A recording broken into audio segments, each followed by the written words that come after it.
지난주 저희들은 그 하나님의 주시는 기쁨이 그저 보여지는 기쁨만이 아니고 그것보다는 그 뒤에 있는, 그래서 우리가 느낄 수 없지만 그럼에도 불구하고 우리에게 주신 하나님의 진정한 기쁨에 대해서 우리가 느끼는 것, 감사하는 것, 그것이 하나님 우리에게 주시는 마음이다 하는 것을 함께 나누었습니다. 오늘은 그와 연결되어지는 그 말씀으로 이제 우리가 느끼는 기쁨, 우리가 느껴야 되는 기쁨, 주님께서 우리에게 주시는 어떤 우리가 왜 그렇게 기뻐해야 되는지에 대해서 말씀하고 있는데 좀 살펴보아야 될 여러 가지 말씀들이 있습니다. 이것이 뭔지, 너희가 보는 것이 뭔지, 그걸 보는 눈은 뭔지, 복이 있다는 건 뭔지, 여러 가지 의미들을 좀 살펴보아야 될 텐데 간단하게 오늘의 말씀을 통해 주시는 하나님의 음성을 함께 나눠보도록 하겠습니다. 세 자녀를 둔 어떤 한 부모가 있었습니다. 그 집은 자녀들의 운동화를 제때 사주기 힘들 정도로 그렇게 형편이 넉넉하지 못했습니다. 하루는 그 가정에 세탁기가 이제 고장이 나게 됩니다. 그래서 세탁기를 새로 구입을 해야 되는데 새 것을 살 엄두는 나지 않고, 그래서 중고 세탁기를 구입하려고 여기저기 알아보고 이제 중고 세탁기를 구매하러 갔습니다. 도착해서 보니까 굉장히 좋은 집이에요. 들어가서 봤더니 집에 있는 모든 가전제품이나 집에 있는 모든 것들이 너무 좋아 보이고 자기가 가지고 있는 것과는 너무 비교가 되는 그런 좋은 것들입니다. 들어가자마자 이제 위축이 되기도 하고, 또 그걸 보면서 나는 뭐하고 살았나 하는 생각 때문에 좀 마음에 우울한 마음도 듭니다. 그러면서 주인과 함께 이제 중고 세탁기를 가져가기 위해서 이런저런 이야기를 나누죠. 그러다가 서로 합의가 돼서 세탁기를 가지고 이제 문 밖으로 나오면서, 그러면서 이 사가는 사람이 주인에게 이런 이야기를 했습니다. 사실 저희는 참 형편이 넉넉하지 못합니다. 그래서 우리 선생님 집에 있는 이런 모습을 보니까 너무 좋아 보이고 참 부럽습니다. 오죽했으면 저희가 이 중고 세탁기를 사려고 했겠습니까? 저에게는 두 아들과 하나의 딸이 있는데 이 두 아이들이 얼마나 개구지고 얼마나 말썽꾸러기인지 신발을 사주면 뭐 두 달이 못 돼도 신발이 금세 망가집니다. 정말 그런 거 보면 답답하기도 하고 속상할 때가 참 많습니다. 이런 이야기를 그냥 쭉 하는데 갑자기 그 안주인이 고개를 푹 숙이더니 황급히 이제 안으로 뛰어 들어가는 거. 그래서 말한 사람이 내가 무슨 말에 실수를 했나 해서 그 주인장 남편에게 혹시 제가 말에 무슨 실수를 했습니까? 라고 이렇게 물었더니 그분이 잠깐 시간을 갖고 하는 얘기가, 사실은 저희 집에는 12살 된 딸이 하나 있습니다. 근데 지금까지 12년이 되는 동안 이 아이가 한 번도 자기 힘으로 걸어본 적이 없습니다. 아마 선생님이 하시는 선생님 자녀들의 이야기를 듣고 제 아내가 우리 딸아이를 생각해서 좀 마음이 아파서 그렇게 뛰어들어간 것 같습니다. 걱정하지 마십시오. 그리고 이제 그 세탁기를 가지고 이분이 자기 집으로 돌아왔습니다. 돌아오면서 낡은 세탁기를 가지고 집에 도착해 보니까 집 현관에 또 운동화 두 개가, 거의 떨어진 운동화 두 개가 널브러져 있는 거예요. 예전 같았으면 그 운동화를 보면서 아이고 저것들 또 저렇게 난장판을 키웠구나 생각이 됐을 텐데, 오늘은 그 널브러진 운동화를 보면서 우리 아이들이 이렇게 건강하게 잘 뛰어놀고 있는 것이 얼마나 감사한 일인가 해서 이분이 집으로 들어가지 못하고 그 운동화를 보면서 그 자리에서 하나님께 감사의 기도를 드렸다고 하는 그러한 이야기입니다.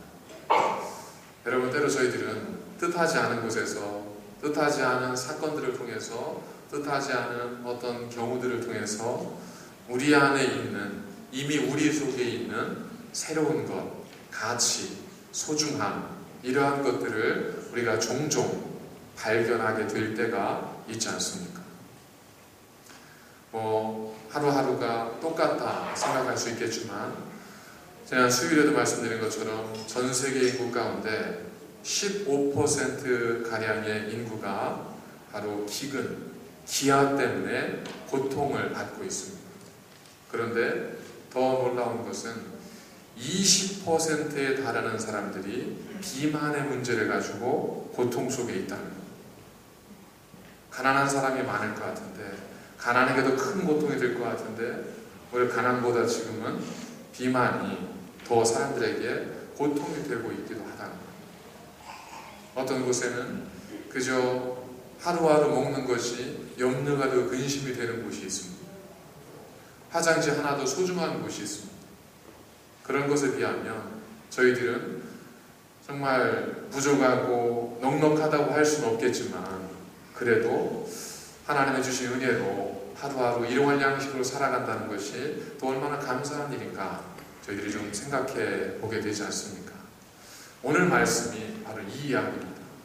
제자들을 향해서 주님께서 뭐라고 하셨냐면 21절과 22절의 말씀은 예수님께서 제자들이 기쁨으로 돌아와서 예수님께 그 보고했던 그 내용들을 가지고 주님께서 하늘을 보면서 하나님께 감사드렸던 기도의 내용입니다. 반면 23절과 24절의 내용은 하나님께 감사의 기도를 드린 다음에 제자들을 돌아보면서 제자들에게 하신 말씀이에요. 그렇기 때문에 저희들이 좀 살펴보려고 하는 건 주님께서 제자들에게 하신 말씀, 그 속에 담겨있는 주님의 음성이 무엇인가 하는 겁니다. 뭐라고 했냐면 너희가 보는 것을 보는 눈은 복이 있도다, 이겁니다. 참 굉장히 복잡하죠.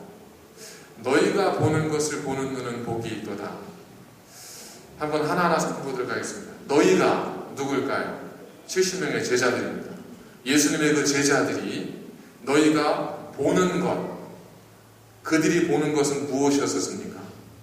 1차적으로는 밖에 나아갔을 때 사람들이 예수님의 이름으로 선포하는 그 말씀을 듣고 귀신들이 쫓겨가고 병자가 나음을 입었던 놀라운 하나님의 살아계심의 증거들, 그것들을 제자들이 보았지 않습니까? 또 다른 의미는 나중에 말씀드리겠습니다. 너희가 보는 것을 보는 자는, 그럼 보겠습니다. 제자들이 보았던 그것을 누군가 볼 수 있다면 그 보는 눈을 가진 사람은 복이 있도다. 여기에서 복이라고 하는 것은 어떤 뜻을 가지고 있냐면 blessed, 복된이라는 뜻도 가지고 있지만 happy, 행복한 이라는 뜻도 가지고 있습니다. 그러니까 이걸 조금 현대어 성경으로, 이제 유진 피터슨 같은 분이 그 신약의 메시지, 이제 성경을 그 현대어로 번역을 했는데, 자기 교인들, 참 그런 목사님을 목회자로 섬기는 교우들 얼마나 행복할까 싶습니다. 자기 교인들이 성경을 더 쉽게 이해할 수 있도록 하기 위해서 성경을 자기가 번역을 해버렸습니다.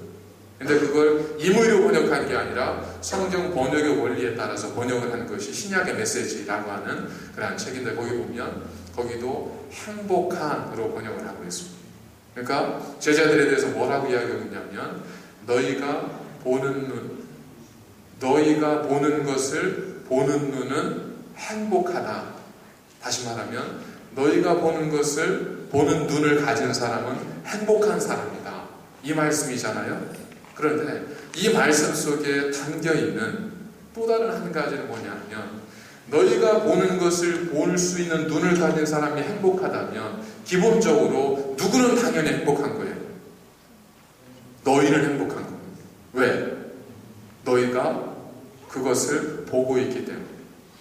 그렇기 때문에 이 말씀을 현대어로 가장 축약해서 번역을 해버리면 어떤 뜻이냐, 그 속에 의미를 드러내본다면, 얘들아, 너희는 정말 복되고 행복한 사람들이다, 이 말씀입니다.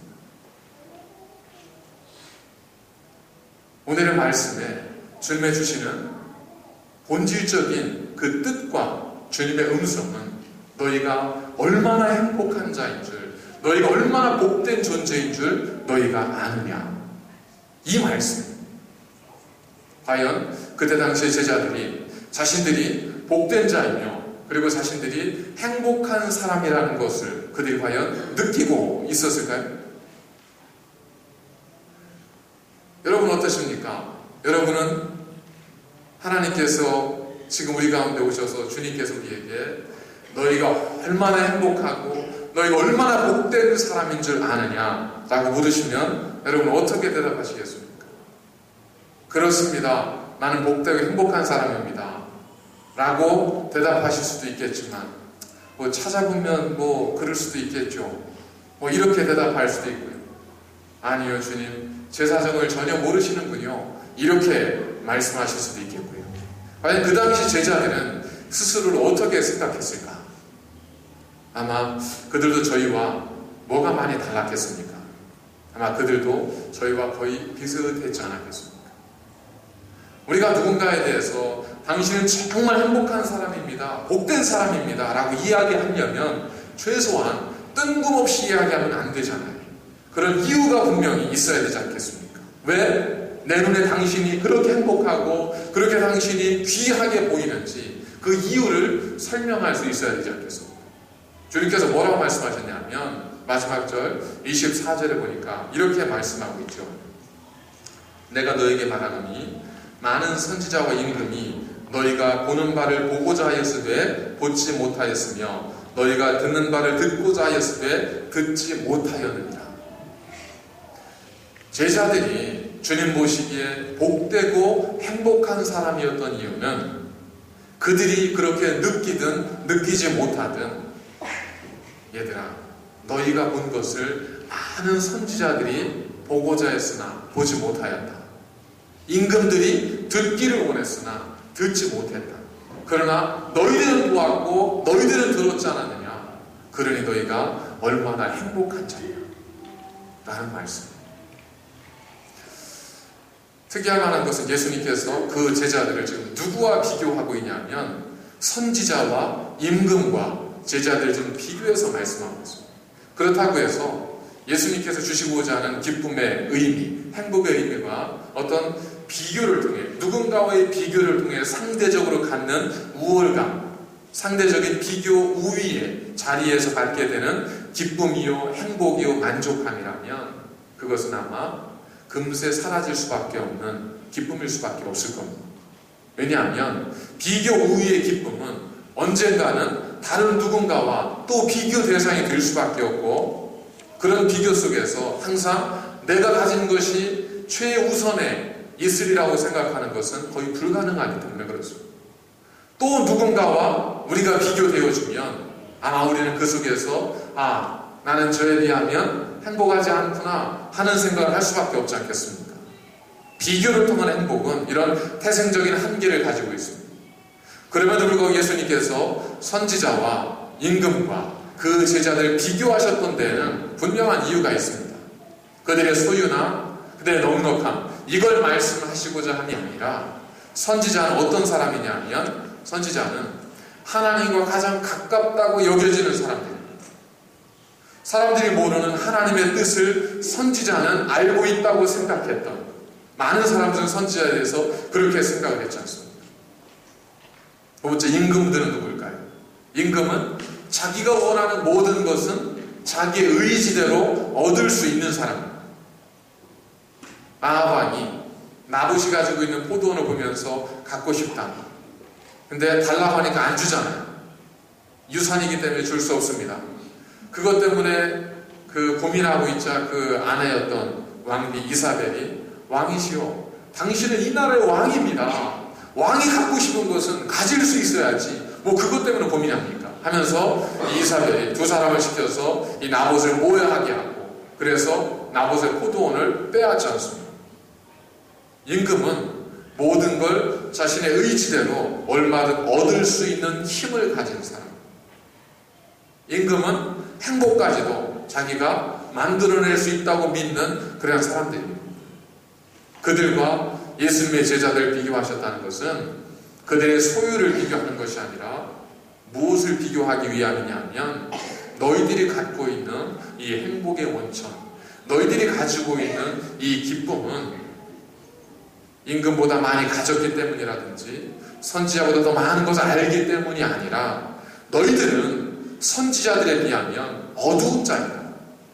너희들 임금에 비하면 어린 아이와 같은 자다. 그러나 놀랍게도 하나님께서 너희들로 하여금 선지자도 임금도 볼 수 없었고 들을 수 없었던 놀라운 하나님의 비밀과 하나님의 뜻을 하나님이 너희들에게는 알게 하였지 않았느냐. 그것은 너희의 의지나 너희의 뜻이나 너희의 지식이나 너희의 지혜로 되는 것이 아니라 그것은 오직 하나님의 은혜다.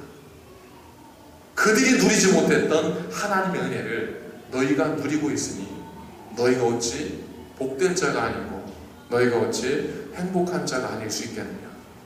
이 말씀입니다. 우리에게 있을 의지는 참 중요합니다. 결단, 목표를 갖는 것은 굉장히 중요합니다. 존 맥스웰이라고 하는 분이 이런 발표를 했습니다. 전 세계에 살아가는 사람들 가운데 95%의 사람들은 자기 인생의 목표를 글로 적어본 적이 없다.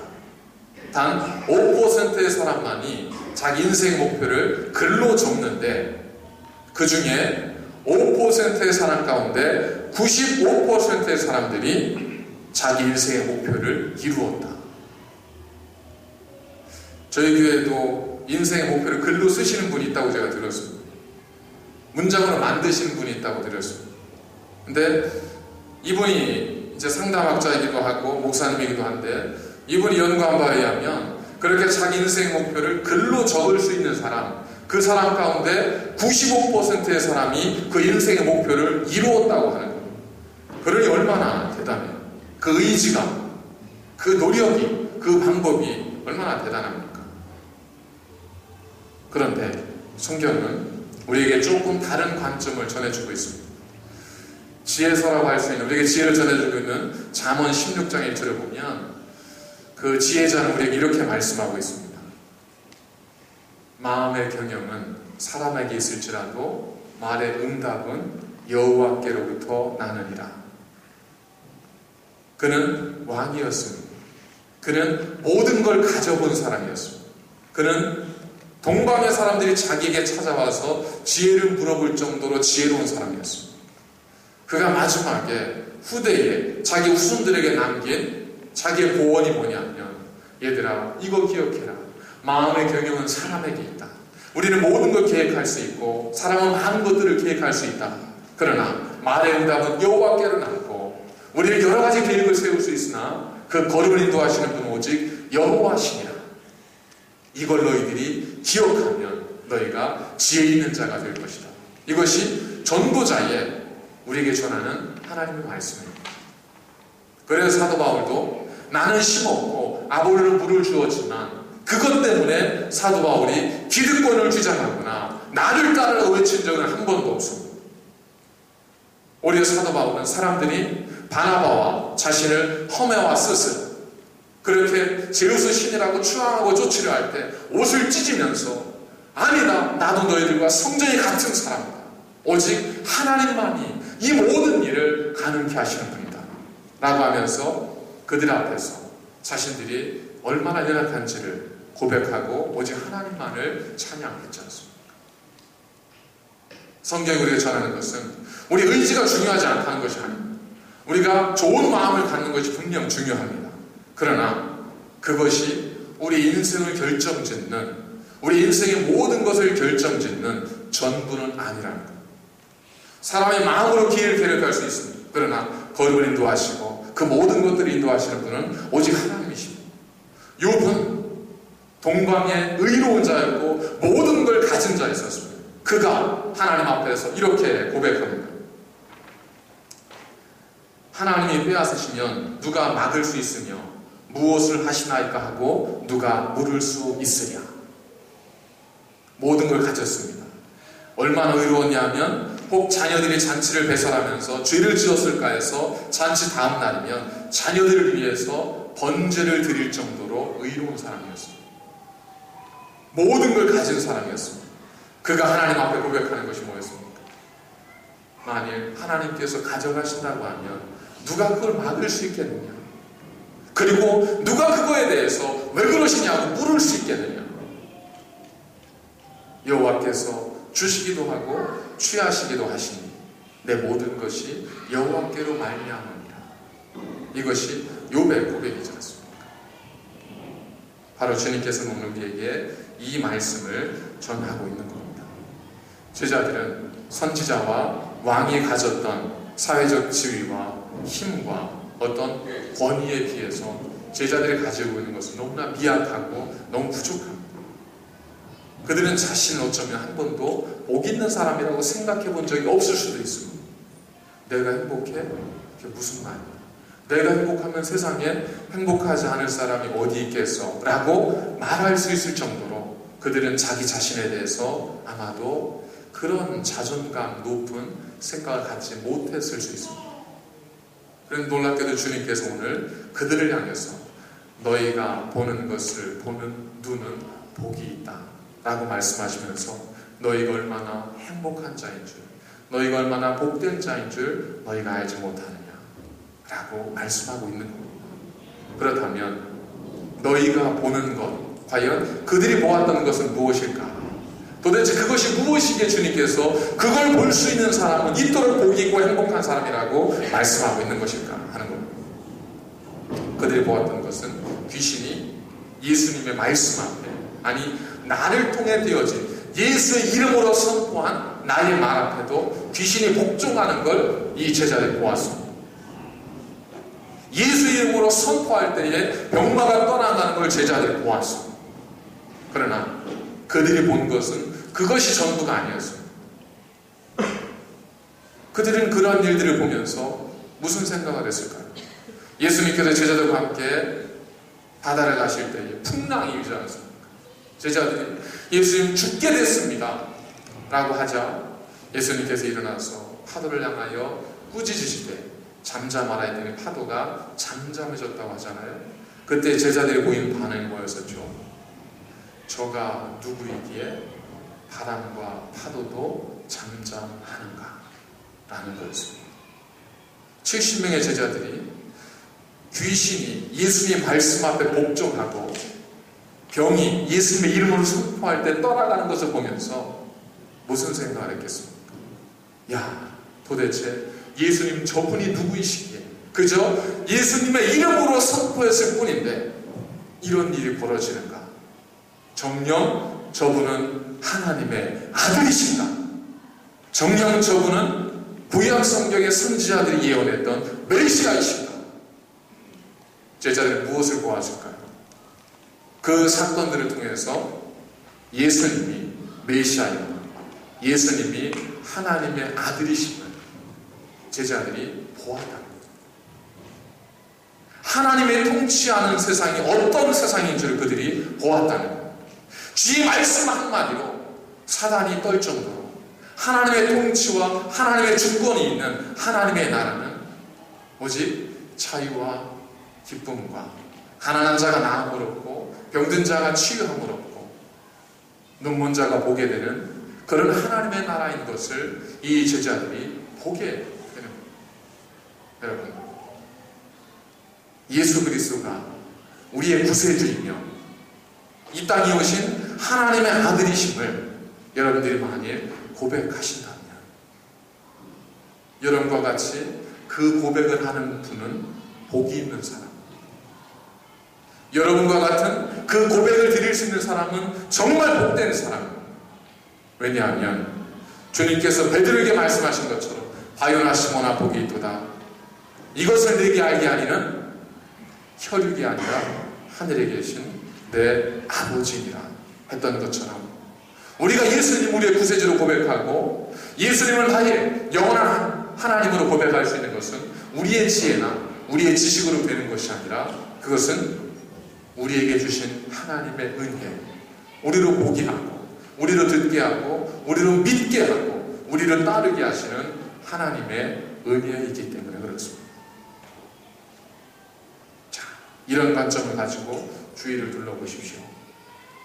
수많은 사람들이 내가 그리스도인이라고 얘기하지만 그리스도인이라고 이야기하는 사람들 중에도 예수님을 나의 구주로 나를 죽음에서 구원하시는 영원한 메시아로 예수님을 고백하지 못하는 사람들이 얼마나 많습니까?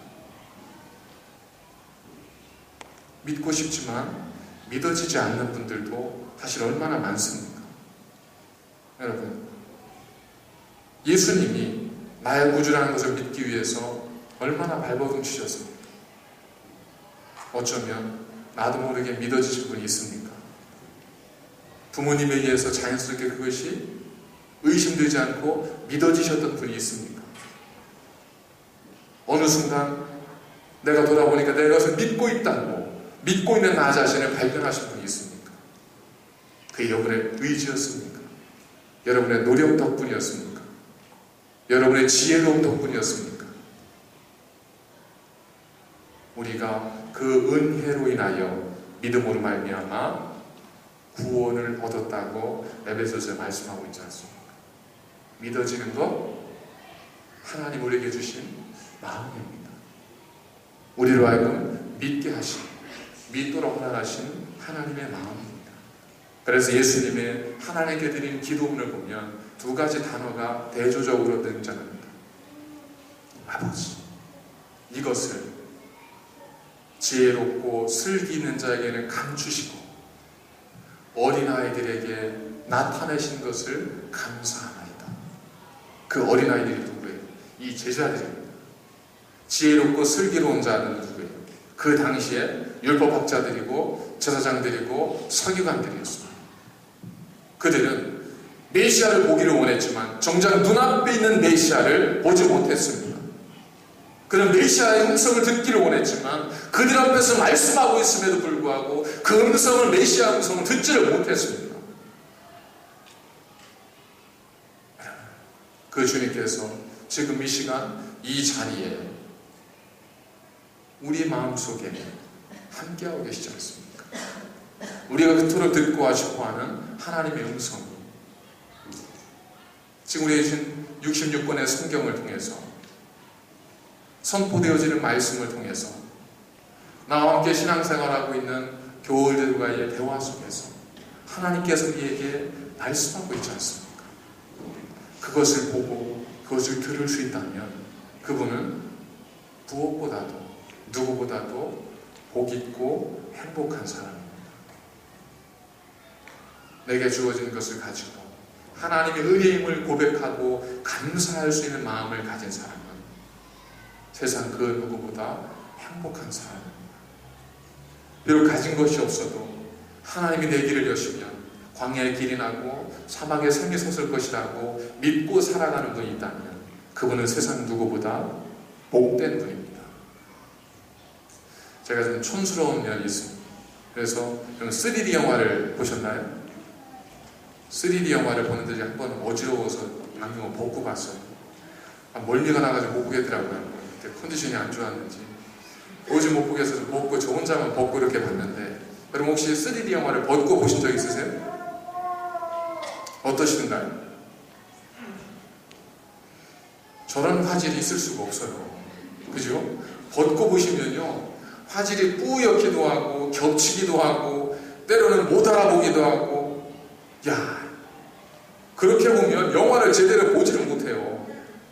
그런데 희한하게도 안경화는 딱 쓰니까 그 뿌옇던 장면이, 그 흐릿했던 장면이 어떻게 다가와요? 입체적으로 살아있는 장면으로 내게 오지 않습니까? 성경에 말씀하고 있습니다.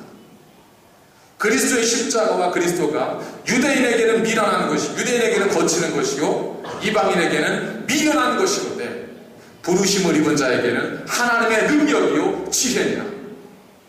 예수님께서 오늘 21절에 그분의 기쁨이 어디에서 왔는지 이렇게 말씀하고 있습니다. 예수께서 성령으로 기뻐하시며, 제자는 뭘로 기뻐했어요? 제자들이 보는 것으로 기뻐했지만 예수님은 성령 안에서 기뻐하셨습니다. 예수님은 성령 안에서 바라보시는 겁니다. 예수님은 성령